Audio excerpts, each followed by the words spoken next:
Bismillahirrahmanirrahim. Assalamualaikum warahmatullahi wabarakatuh.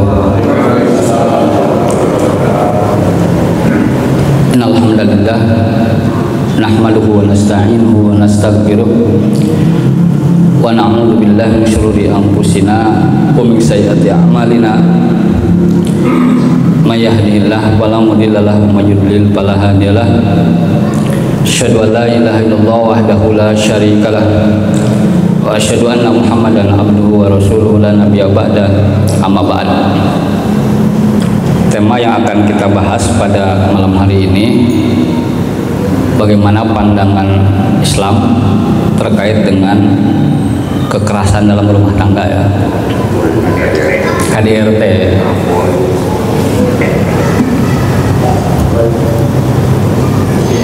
Dalam Islam, yang namanya rumah tangga itu adalah miniatur dari sebuah negara, ya.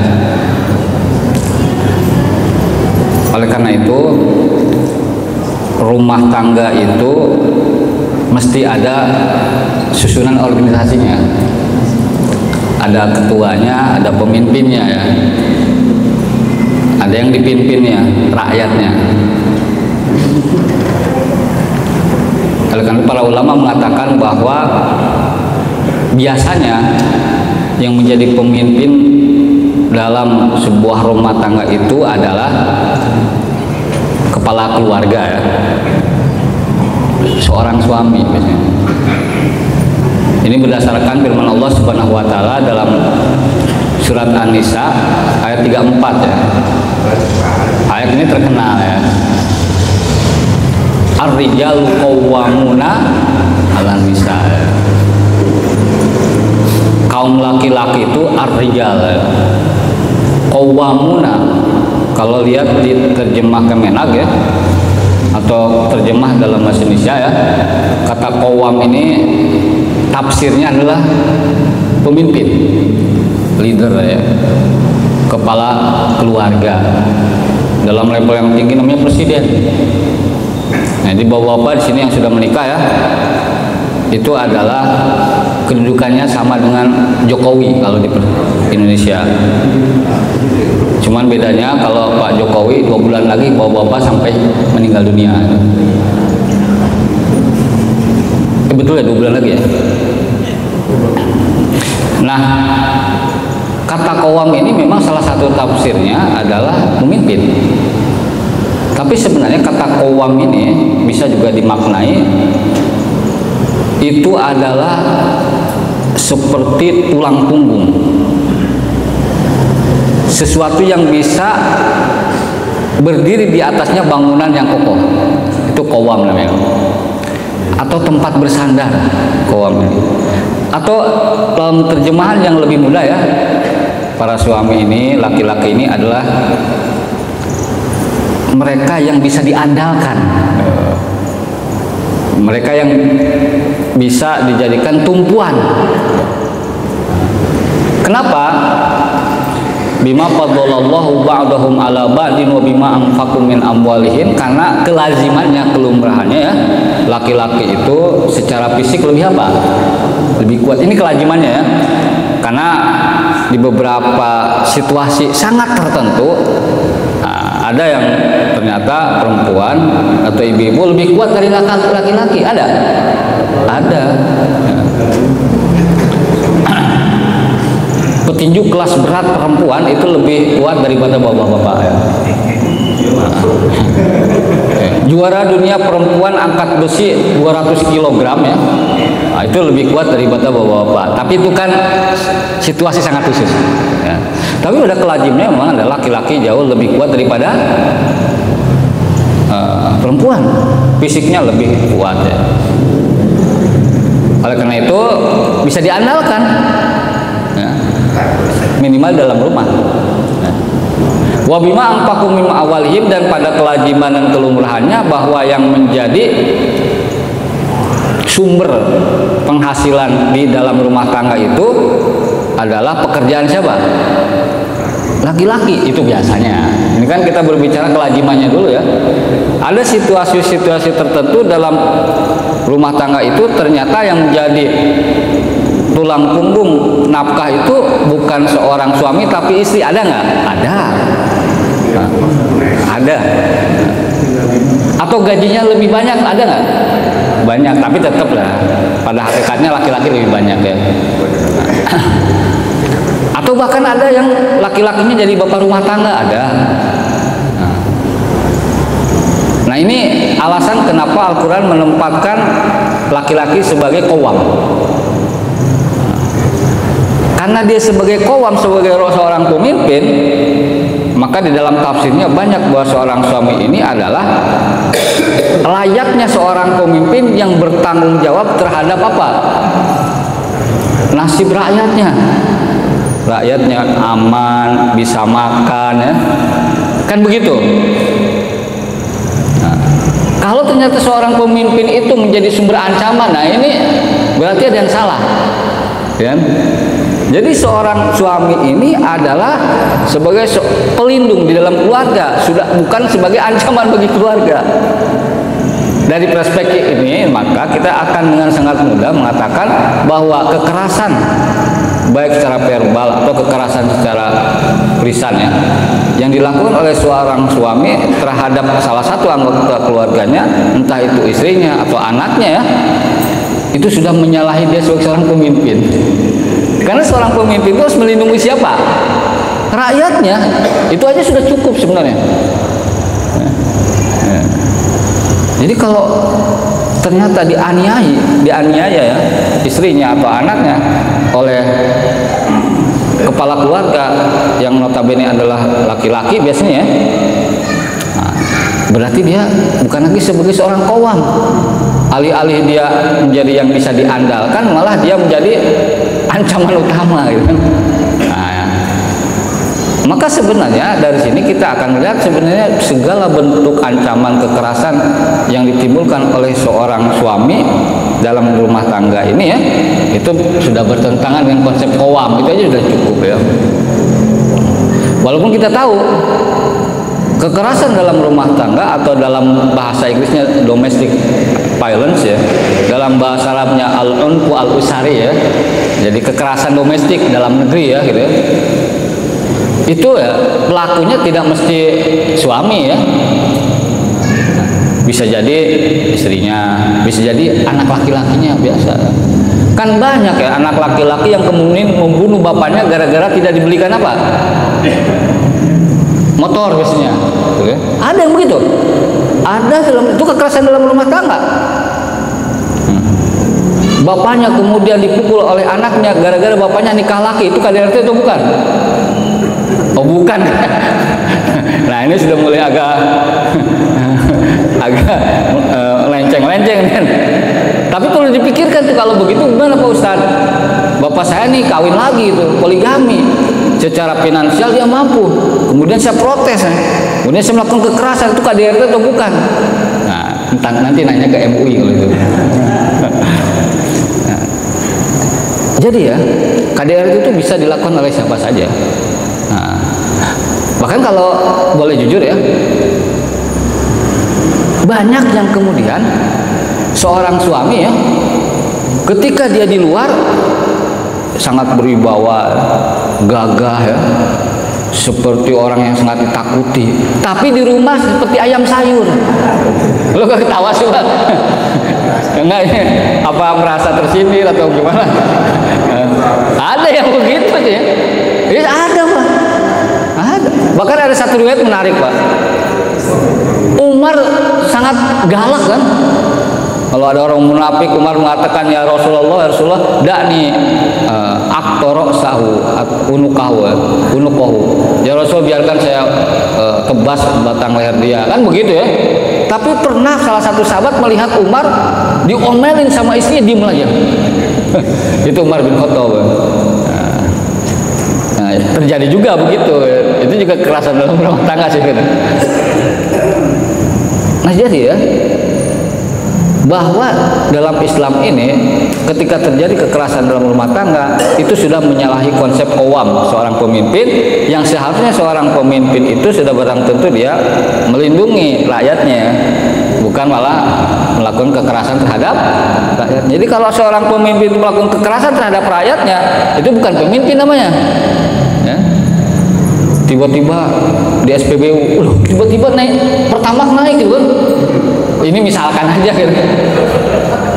Ini misalkan ya. Kok jadi naik gitu. Kaget kan? Kaget gitu kan. Tiba-tiba harga LPG apa? Naik. Mendolimi rakyatnya. Ternyata subsidinya dicabut ya. Buat bangun apa? Misalkan IKN, misalkan. Ini semua serba misalkan aja.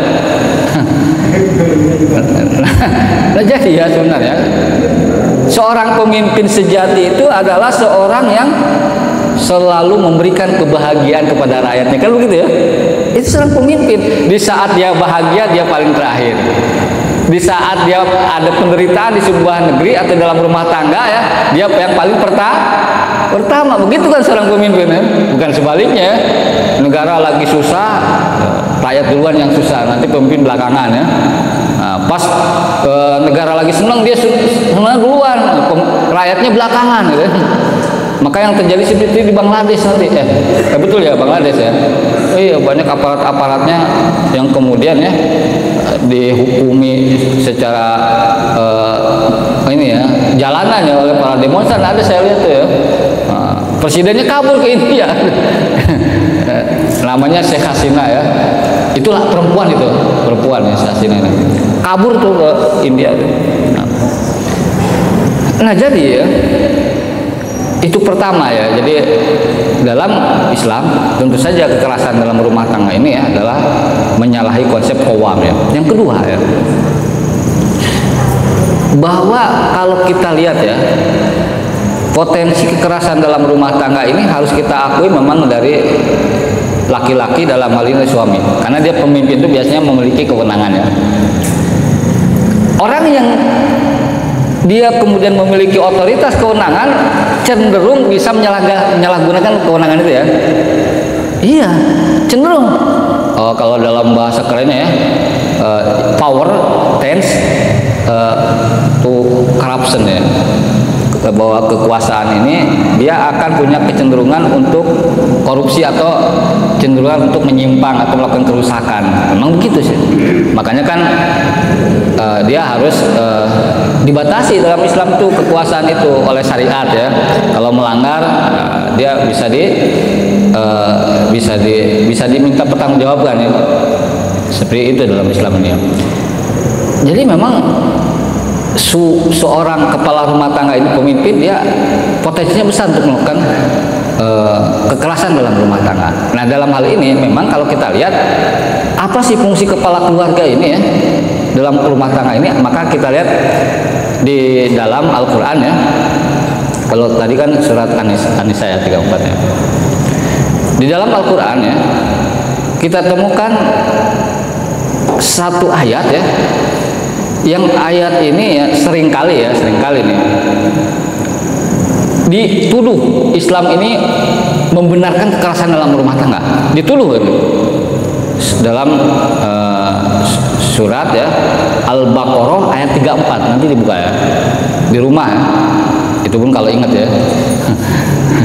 Ya kan kalau dari rumah urusannya bukan pengajian ya. Nah, di rumah urusannya adalah bagaimana bayar hutang gitu.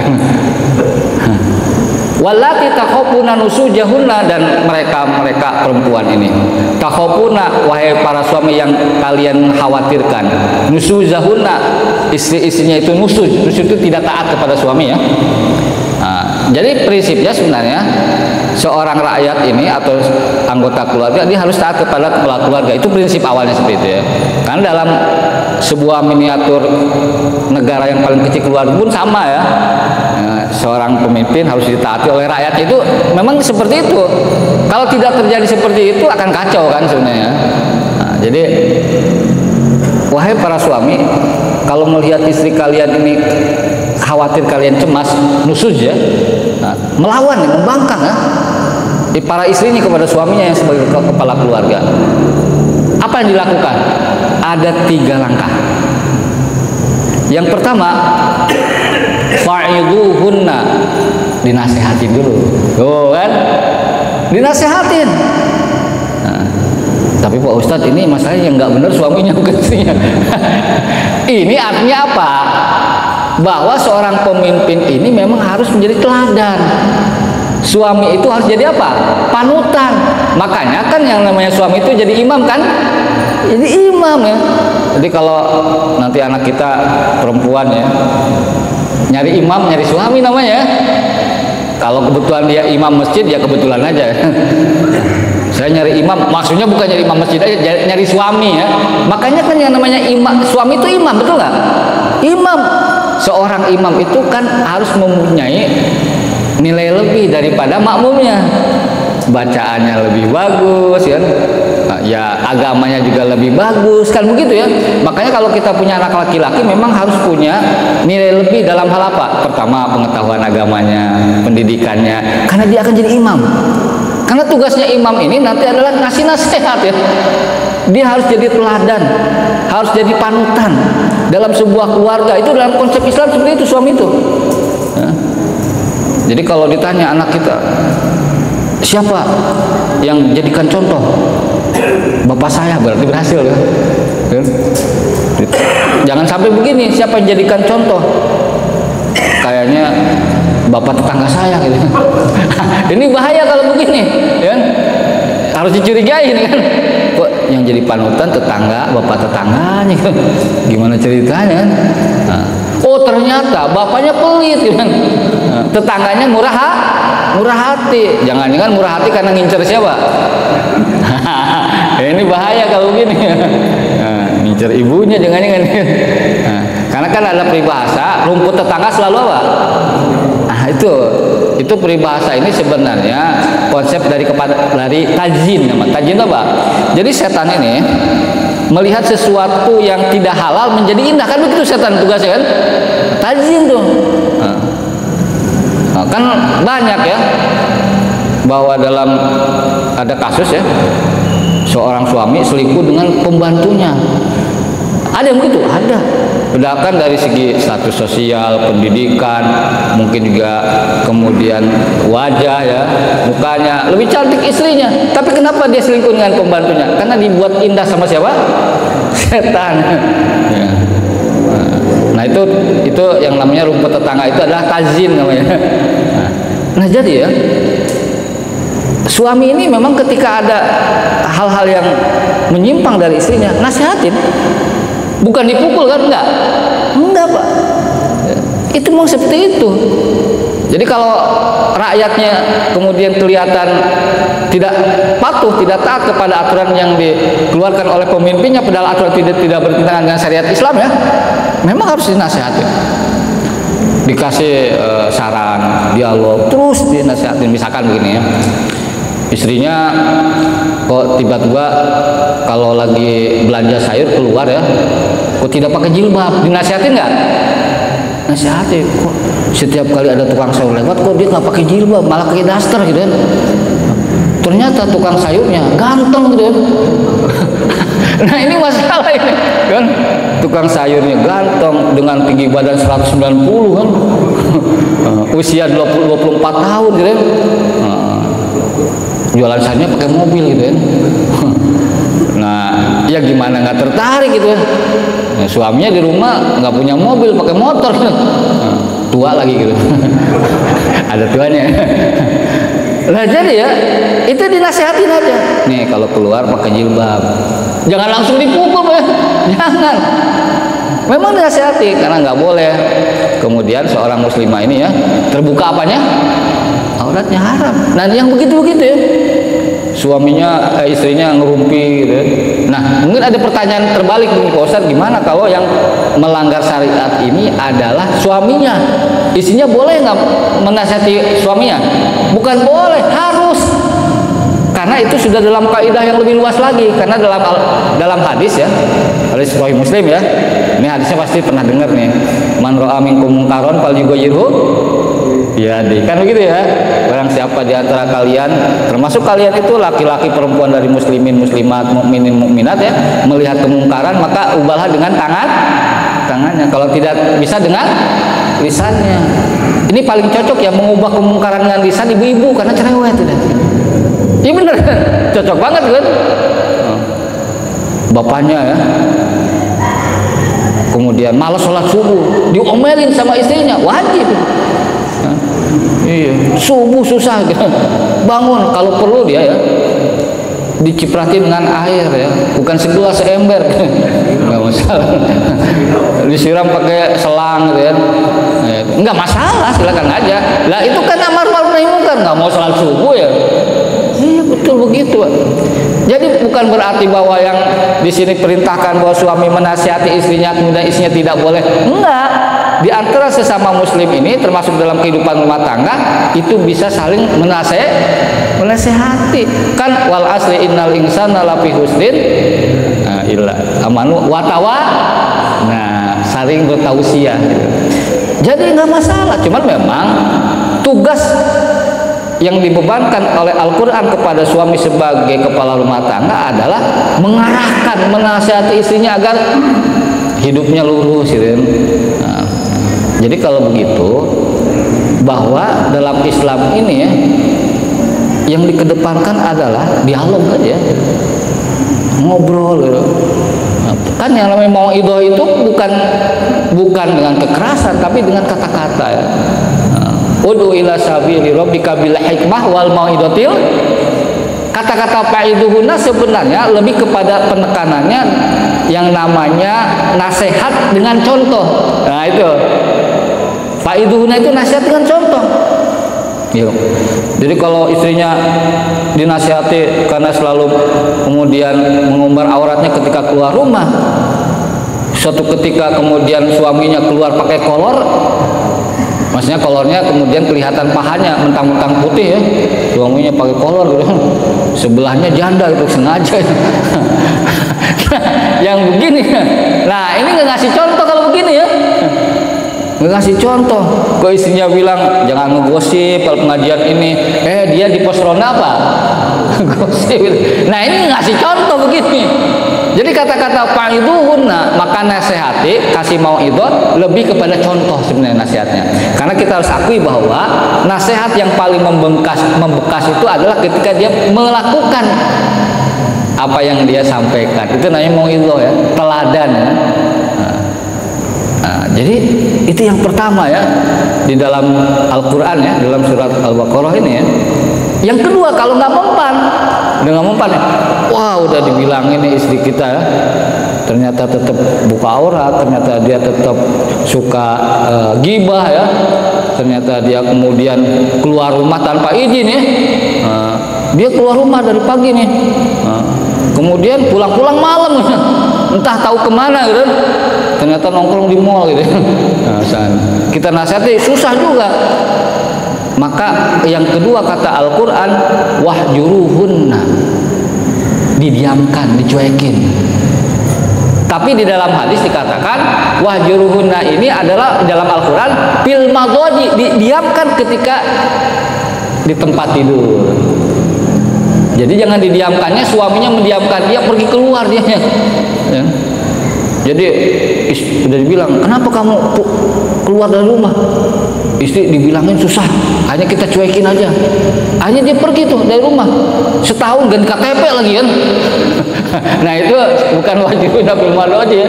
Jadi mendiamkan istri yang melanggar syariat, yang tidak taat kepada suaminya, tapi tetap dia harus tetap di rumah istrinya, suaminya tersebut. Jangan kabur dari rumah kayak Bang Thohib kan. Berapa kali lebaran ya? 3 kali puasa, 3 kali lebaran ya.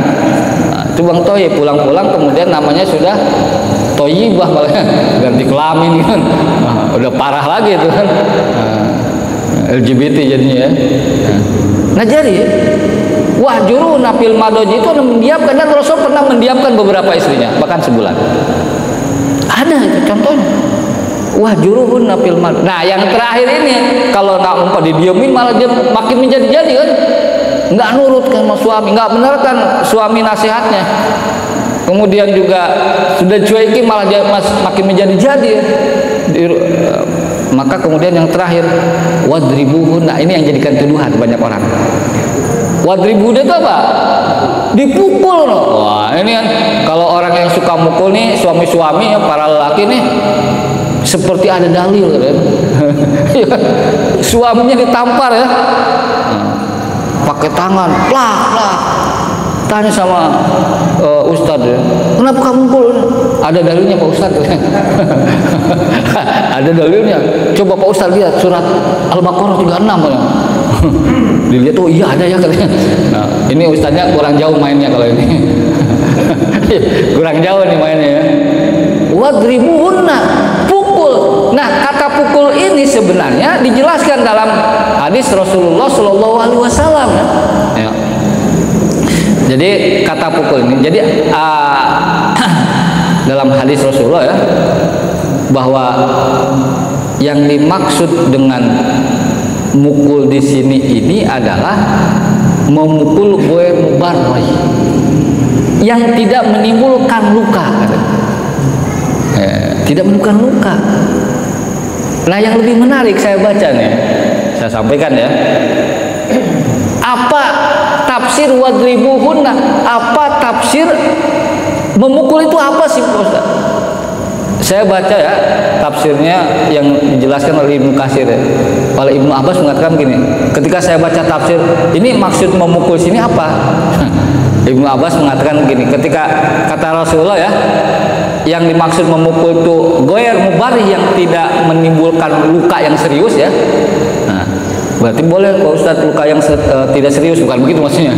Maksudnya tidak ya memukul ala kadarnya lah. Tapi ada tafsiran Ibnu Abbas nih. Qala atau mengatakan qala qultu Ibnu Abbas, aku bertanya kepada Ibnu Abbas, mengatakan kepada Ibnu Abbas, madorbu ghairu al-mubarrih, itu maksud memukul yang ghairu mubarrih itu apa maksudnya? Apa tafsir Ibnu Abbas? Kata Ibnu Abbas begini, yang dimaksud dengan tafsir wadribuhun, atau yang dimaksud dengan kata-kata Rasulullah wadribuhun dzarban ghairu mubarrih, itu adalah qala bisiwaki wa nahwihi, memukul dengan siwak atau yang sejenis dengan siwak. Tahu siwak nggak? Itu siwak yang kecil itu. Lah kalau mukul bagaimana? Gitu. Coba mukul dengan siwak kira-kira melukai atau tidak? Itu bukan mukul namanya, itu menggoda. Godain istrinya dipukul. Gitu. Nah, model begini, mukul dengan begini. Ya. Bukan mukulnya dengan tongkat besi. Enggak. Ya. Tapi mukul dengan siwak, bayangkan. Ada yang bawa siwak nggak di sini? Saya ada di rumah sebenarnya. Nah, dulu saya waktu kuliah itu ya, orang Arab ya, teman-teman saya kan pakai siwak ya. Akhirnya kita beli juga biar pantas lah gitu. Beli wah. Jadi masuk masjid begini kan mereka kan. Saudara kita jemaah tabligh biasanya ya, itu buat siwak ya. Ada yang jual gitu. Cuman kan kita gelian orangnya ya. Habis makan jengkol siwak gitu. Kan nggak enak juga gitu. Aduh gimana? Habis itu siwaknya pakai ngocek kopi lagi, aduh. Itu kacau kali itu. Kopi, pantesan kopinya gurih. Nah, itu kacau lah. Siwak kan, aduh, coba ditusuk sama siwak kan nggak sakit Pak, apalagi dipukul. Aduh, saya menyimpulkan bahwa hanya simbolis saja. Simbolis saja mukulnya pakai siwak, coba bayangkan. Wanahwi atau sejenis dengan siwak. Nah, kalau sendok kan lebih keras, nggak boleh, garpu nggak boleh, siwak aja udah. Ya. Jadi siwak ini adalah kayu kecil ya, kayu kecil banget ya. Siwak kecil. Nah, kalau ada yang bawa ya mungkin bisa membayangkan. Pokoknya insya Allah sih pada tahu siwak ya, yang kecil, kayu kecil itu ya. Ada yang jualan sebenarnya di toko-toko herbal biasanya ya jualan ya. Nah, jadi bapak habis ini ke toko herbal siapin siwak gitu. Kalau istrinya membangkang gitu. Lah istrinya kalau lihat kalau pukul sama siwak saya ikhlas ridho lah, nggak apa-apa lah. Aman kalau gitu. Lah hukuman paling berat aja dipukul pakai apa? Ke siwak gitu. Kalau orang suami mendidik istrinya yang sudah parah, dibilangin susah, dinasihatin susah, sudah dicuekin juga susah, maka malah makin menjadi-jadi, dipukul pakai siwak ya. Tidak ada yang kekerasan dalam rumah tangga itu. Saya kira ya, para pegiat HAM, hak asasi manusia ya, kalau melihat dipukul siwak, ini bukan pelanggaran HAM sih. Ini simbolis saja ya, bahwa suami ingin memberikan apa? Peringatan. Sebenarnya ya, bahwa ketika seorang istri itu melakukan nusuk, membangkang kepada suami, dinasehati susah, kemudian dicuekin juga susah, sudah dipukul pakai siwak juga susah, hukuman yang paling tinggi dari itu adalah diceraikan. Kan begitu kan? Itu paling tinggi. Kalau sudah diceraikan, maka sebenarnya tidak ada kekerasan dalam rumah tangga, karena ketika diceraikan pun harus dengan cara yang baik. Kan? Pak imsakun bima'rufin aw tasrihun bi ihsan, kan begitu kan? Pak imsakun ditahan sebagai seorang istri tetap dengan cara ma'ruf, wa tasrihun bi ihsan, atau dilepaskan, direlakan, diceraikan dengan cara ihsan yang terbaik pula itu. Tuh dalam Islam begitu. Ya. Jadi kalau mereka menuduh Islam ini menjustifikasi, kemudian membenarkan tindakan KDRT gara-gara ayat ini, mainnya kurang jauh. Dia tidak baca tafsirnya seperti apa. Dia tidak baca bagaimana Rasulullah menafsirkan yang namanya pemukulan tersebut. Dia tidak baca bagaimana penjelasan seorang Ibnu Abbas ya, seorang mufassir rujukan utama umat ini, menafsirkan bahwa dipukul pakai siwak.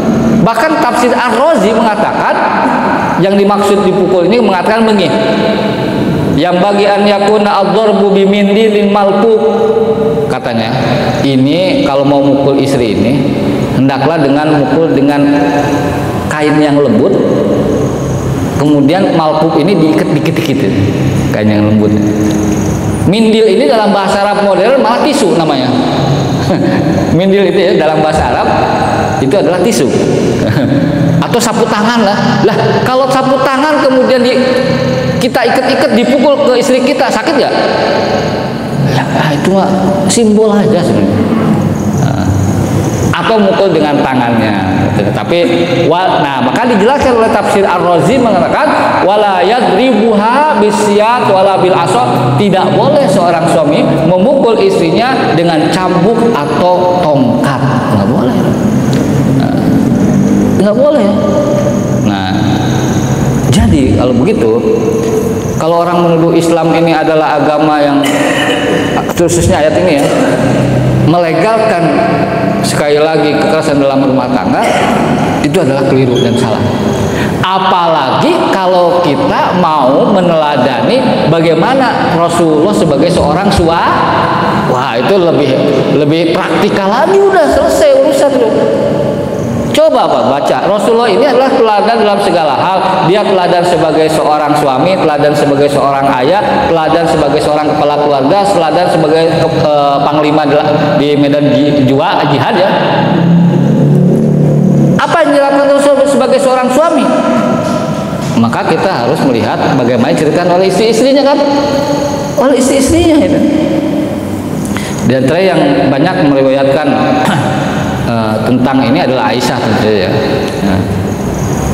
Jadi di antara yang disampaikan oleh Aisyah ya, radhiyallahu anha ya, terkait bagaimana Rasulullah Shallallahu Alaihi Wasallam dia sebagai seorang suami ya, ternyata Rasulullah ini kata Aisyah radhiyallahu anha ya, adalah seorang yang lembut, seorang yang lembut ya. Nah, dalam satu hadis ya dikatakan bahwa kata sahabat dulu yang menggambarkan, yaitu Jabir bin Abdullah radhiyallahu anhu, dia mengatakan karena Rasulullah SAW rojulan sahlan ida hawiyat Aisyah as-sayyid tabah alai. Jadi Rasul ini orangnya simpel-simpel aja, mudah. Jadi kalau Aisyah ini dia menginginkan sesuatu ya, tabah, ya dipenuhi aja semampunya. Itu Rasulullah begitu.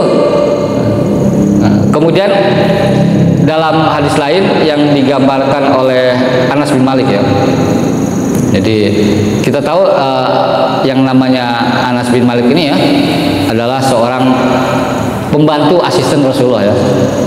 Lama Anas bin Malik ini ya bersama Rasulullah Shallallahu Alaihi Wasallam. Dia mengatakan begini, wallahi laqad khadimtuhu tis'a sinin. Saya menjadi pembantu Rasulullah 9 tahun ya. Ma alimtuhu qala li sayin sonatu lam lima fa'alta. Saya tidak pernah saya mengetahui bahwa Rasul itu qala li sayin sonatu mengatakan kepada aku agar aku melakukan sesuatu tapi aku lupa lakukan itu. Kemudian Rasulullah mempertanyakan lagi, jarang Rasulullah. Ya udah biarin aja. Nah, orangnya sangat lembut. Nah, kemudian nah ini Aisyah nih, pengakuan Aisyah nih. Kata Aisyah ya, ini hadis riwayatnya Aisyah, ini riwayat Muslim ya. Begini kata Aisyah, ma daraba Rasulullah sallallahu alaihi wasallam qat biyadihi. Rasulullah tidak pernah memukul sesuatu apapun dengan tangannya. Tuh. Itu udah real kalau itu ya, dicontoh ya sebagai seorang Rasulullah tidak pernah memukul. Wala imro'atan, bahkan tidak pernah memukul perempuan manapun. Tidak pernah. Wala khadiman, tidak pernah memukul pembantunya. Ila ayu jahida fisabilillah, kalau Rasulullah itu memukul itu ketika jihad aja. Di medan jihad ya. Ya kalau di medan jihad memang harus mukul ya. ya kalau di medan jihad ya memang kita perang namanya. Masa perang tidak menyerah, tidak memukul. Kalau tidak mukul ketika di medan jihad, yang terjadi apa? Dipukul orang. Nah, namanya juga di medan jihad ya. Nah itu Rasul tidak pernah memukul wanita manapun. Berarti Rasulullah walaupun istrinya 9 tidak pernah ada yang dipukul. Paling Rasulullah kalau marah didiemin. Kemudian Rasulullah kalau marah ya, kemudian tidak berbicara dengan istrinya tersebut. Pernah Rasul tidak bicara dengan istrinya sebulan, tapi nggak ada cerita Rasulullah kemudian melakukan KDRT gitu. Nggak ada. Itu kan contoh praktek bagaimana model suami dalam Islam kan sebagai seorang pemimpin. Nah, jadi Bapak nih kalau mau mencontoh suami yang ideal, lihat Rasulullah. Jangan lihat poligaminya saja Rasulullah itu ya. Ustaz saya mau nyontoh Rasulullah nih. Tapi dia tukang pukul istri. Itu dulu contohin, jangan pukul istri ya. Jangan lihat istana Rasulullah poligami saya mau contoh juga gitu. Jadi Rasul tidak pernah memukul imratan, perempuan, ila ayu jahida fi sabilillah, hadis riwayat Muslim ya. Apalagi ya ajaran Islam secara umum nih adalah ajaran yang mengedepankan kelembutan dalam segala hal. Itu yang disampaikan Rasulullah, itu yang disampaikan oleh Rasulullah kepada istrinya juga Aisyah. Dalam kehidupan rumah tangga itu ada satu hadis yang menarik, Pak. Nah, hadis ini diriwayatkan oleh Imam Muslim juga. Jadi singkat cerita ya, di hadis ini ada seorang sahabat perempuan atau sahabiah namanya Fatimah binti Qais. Nah, Fatimah binti Qais ini ya minta konsultasi kepada Rasulullah karena ada 2 sahabat yang mau berniat menikahi dia. Ada, jadi mungkin Fatimah binti Qais ini orangnya cantik kali ya, dia banyak peminatnya gitu. Jadi siapa yang minat dengan dia? Pertama namanya Muawiyah bin Abi Sufyan. Yang kedua namanya Abu Jaham. Ada 2 orang nih, bersaing ketat tuh orang tuh. Laporlah Fatimah, Rasulullah, saya minta pendapat nih, ada yang mau mengkhitbah atau meminang saya, yang satu Muawiyah bin Abi Sufyan, yang satu Abu Jahal. Bagaimana menurut pendapat engkau? Rasulullah ngasih rekomendasi, masih Pak, masih penilaian. Kata Rasulullah begini nih, amma Muawiyah, asal ente tahu aja kalau bahasa gitu. Nih Muawiyah ini parojulun taribun lama lalahu, dia miskin. Kere lah Muawiyah ini kere ya. Berarti kalau kita seorang istri perempuan ya kemudian nyari suami, boleh bertanya kepada orang ya, ini seperti apa, boleh silakan. Jadi bahwa ini adalah rojulun taribun lama lalahu, miskin, tidak punya harta dia. Wa amma Abu Jahal ini dia tidak miskin, tidak. Tapi kata Rasulullah begini, dorobun nisa, dia terkenal tukang mukul perempuan gitu. Diingat aja Rasulullah. Nah, kamu milih yang mana nih? Yang satu miskin, tapi nggak mukul. Ini kalau ada ibu-ibu ya, Bu, kalau ada ya yang satu miskin, tapi lembut. Yang satu kaya, tapi tukang mukul, mikir yang mana? Nah, nyari yang kaya yang lembut gitu. Nah, iya kan. Tapi kan pilihannya dua ini. Tapi yang menjadi dalil di sini bahwa kata Rasulullah Abu Jaham ini adalah diduga ya, bukan diduga, Rasulullah pasti mendapatkan kabar ya, informasi. Adalah sering punya perilaku buruk ya, memukul perempuan. Ini menjadi nilai negatif sebenarnya. Jadi nggak boleh kan. Nah, jadi ya akhirnya Rasulullah apa? Merekomendasikan di luar dua itu. Iya betul, serius. Miskin pasti nggak mau lah ya. Nah, anak kita perempuan kalau dinikahi oleh calon suami miskin mau nggak? Nggak mau, karena kita membayangkan kasihan nanti ya. Nah, sion lah, nyari kayak yang ya nggak miskin lah, bisa mencukupi kehidupannya sendiri lah minimal ya. Nah, jadi akhirnya Rasul ngasih rekomendasi siapa? Kalau mau sama Usama bin Yazid aja, sama Usama bin Zaid. Nah, ya Usama bin Zaid ini sebenarnya ya seperti cucu Rasulullah sebenarnya, karena bapaknya Zaid bin Sabit ini kan itu adalah anak angkatnya Rasulullah ya. Nah, punya anak Usama. Masih tahu Rasulullah Usama ini tidak miskin, juga bukan pelaku kekerasan terhadap wanita. Akhirnya Rasulullah kemudian ya merekomendasikan itu. Yang menjadi menarik sini ya, ternyata calon suami yang punya perilaku perangai kekerasan tidak direkomendasikan oleh siapa? Rasulullah. Ya. Makanya ya, kalau mau menikah harusnya ya suaminya harus dapat SKCK dulu. Dari polisi kan, benar kan? Ada catatan dia pernah melakukan kekerasan, nggak kan begitu kan? Nah, coba lihat nih, wah dia pernah memukul perempuan, pernah terlibat perkelahian ya segala macam. Nah ini menjadi catatan sebenarnya. Nah, perlu ya kita melihat akhlak seorang calon suaminya ya, bagaimana ya.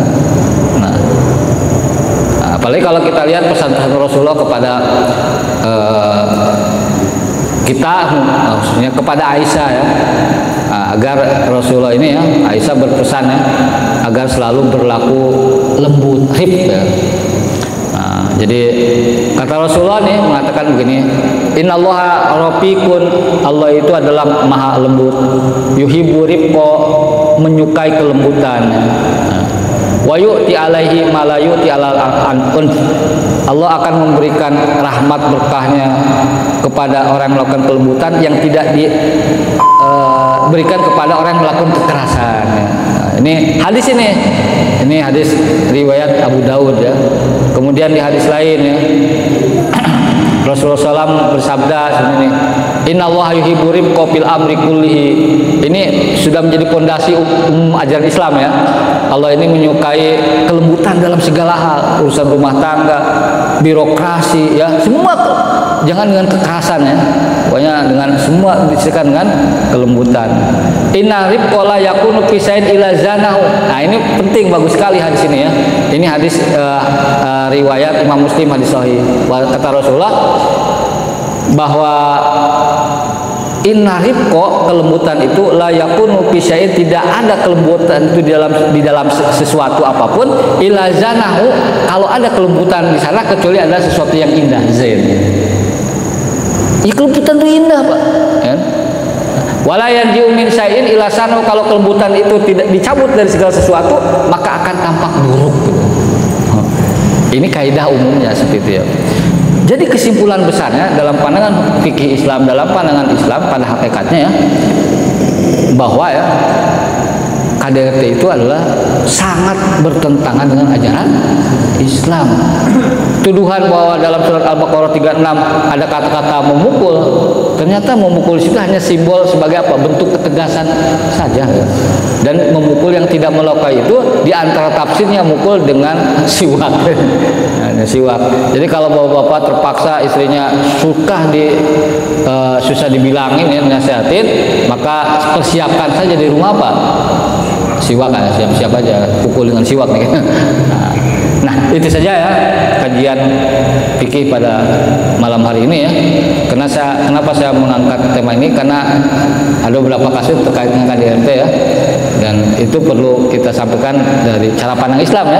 Ternyata KDRT dalam Islam itu hukumnya tidak boleh, haram. Dan KDRT itu sekali lagi ya bertentangan dengan kaidah akhlak Islam yang mendasar, yaitu kelembutan ya. Nah, Islam sendiri adalah agama yang mengedepankan perdamaian dan kelembutan. Namanya juga Islam kan, salam ya. Bahkan sifat Allah yang pertama kali kita baca ketika membaca Al-Quran itu adalah Rahman. Bismillahirrahmanirrahim. Diulang lagi Ar-Rahman Ar-Rahim, dan sering dibaca dalam salat kita, menunjukkan bahwa karakter dasar Islam ini adalah rahmat. Kalau dalam bahasa yang lebih luas lagi, rahmatan lil alamin lah seperti itu. Itu saja, mudah-mudahan ada manfaatnya bagi kita semua ya. Kurang lebihnya mohon dimaafkan. Aku lupa lihada wa astagfirullahi wa lakum. Assalamualaikum warahmatullahi wabarakatuh.